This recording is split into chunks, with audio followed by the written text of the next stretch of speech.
क्या रामेश्वर स्थित शिवलिंग की स्थापना श्री राम ने सेतु निर्माण के पूर्व की थी? क्या वजह है कि पूरी वाल्मीकि रामायण में कहीं भी न तो किसी मंदिर का उल्लेख है, न मूर्ति का, और न ही मूर्ति पूजा का? संपूर्ण रामायण में बार बार यज्ञ व संध्या करने का ही उल्लेख है। राम और लक्ष्मण को ऋषिगण यज्ञ की रक्षा के लिए ही अपने साथ ले जाते हैं, क्योंकि वे कहते हैं कि राक्षस गण उनके यज्ञ का विध्वंस कर देते हैं। ऋषियों ने कहीं नहीं कहा कि हम मंदिरों में पूजा करते हैं और राक्षस हमारे मंदिर या मूर्तियों को तोड़ देते हैं। कारण यह कि वैदिक काल में ईश्वर की प्रार्थना ध्यान और योग के माध्यम से की जाती थी, और यज्ञ पंच महायज्ञों में शामिल था। इसलिए ऋषि अपने आश्रमों में यज्ञ करते थे, और उनके आश्रमों में रहने वाले ब्रह्मचारी भी दैनिक संध्या और यज्ञ किया करते थे।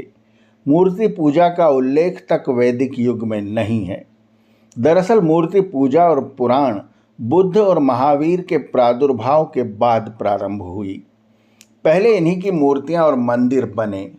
जब वेद ज्ञान विहीन हो चुके ब्राह्मणों ने देखा कि उनके यजमान इन मंदिरों और मूर्तियों की तरफ आकर्षित हो रहे हैं, तो उन्होंने भी पुराण ब्रह्मा विष्णु महेश और 24 अवतारों की रचना की। इस प्रकार सनातन धर्म में मूर्ति पूजा शुरू हुई।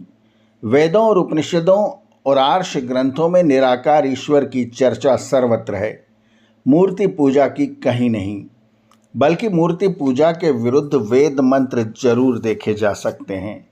जैसे यजुर्वेद अध्याय 32 मंडल 3 का मंत्र है, न तस्य प्रतिमा अस्ति, अर्थात जो सब जगत में व्यापक है उस निराकार परमात्मा की प्रतिमा, परिमाण, सादृश्य या मूर्ति नहीं है।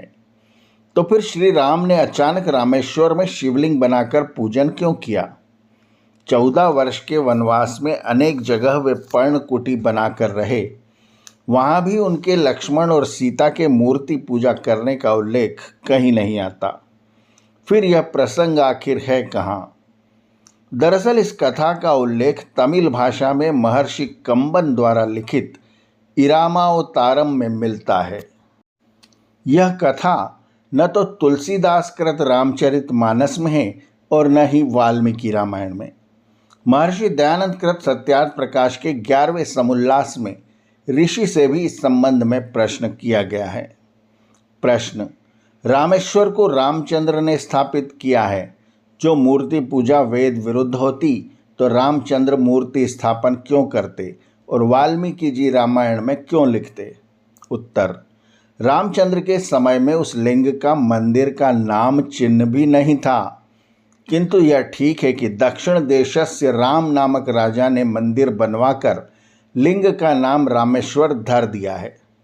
जब रामचंद्र सीता जी को लेकर हनुमान आदि के साथ लंका से चल आकाश मार्ग से विमान पर बैठ अयोध्या को जाते थे, तब उन्होंने सीता जी से कहा, अत्र पूर्व महादेव प्रसादम करोद्विभु सेतुबंध इति विख्यातम।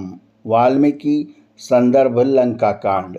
हे सीते, तेरे वियोग से हम व्याकुल होकर घूमते थे और इसी स्थान में चातुर्मास किया था और परमेश्वर की उपासना ध्यान भी करते थे। वही जो सर्वत्र विभु देवों का देव महादेव परमात्मा है। उसकी कृपा से हमको सब सामग्री यहाँ प्राप्त हुई। और देख, यह सेतु हमने बांधकर लंका में आके उस रावण को मार तुझको ले आए। इसके सिवाय वहाँ वाल्मीकि ने अन्य कुछ भी नहीं लिखा। महर्षि दयानंद कहते हैं कि दक्षिण के एक राजा ने, जिसका नाम भी राम था, यह मंदिर बनवाकर इसका नाम रामेश्वर रख दिया। अगर रामचंद्र जी ने यहाँ कोई मूर्ति बनाई होती तो उसका उल्लेख उपरोक्त श्लोक में अवश्य करते। स्पष्ट है कि श्री राम स्वयं मूर्ति पूजक नहीं थे, पर पुराणों ने उन्हें विष्णु का अवतार घोषित कर दिया। इसलिए आज उनकी लाखों मूर्तियाँ और मंदिर नजर आते हैं। इसलिए यदि हम श्री राम को आदर्श मानते हैं तो जैसे ईश्वर की उपासना वे यज्ञ संध्या और योग के माध्यम से करते थे, हमें भी वैसी ही करनी चाहिए। आर्यावर्त की कहानियाँ चैनल को सब्सक्राइब करें और बेल आइकन के बटन को दबाएं। ताकि हम जब नया वीडियो लेकर आएँ तो उसकी सूचना आपको तुरंत मिल जाए। धन्यवाद। नमस्ते।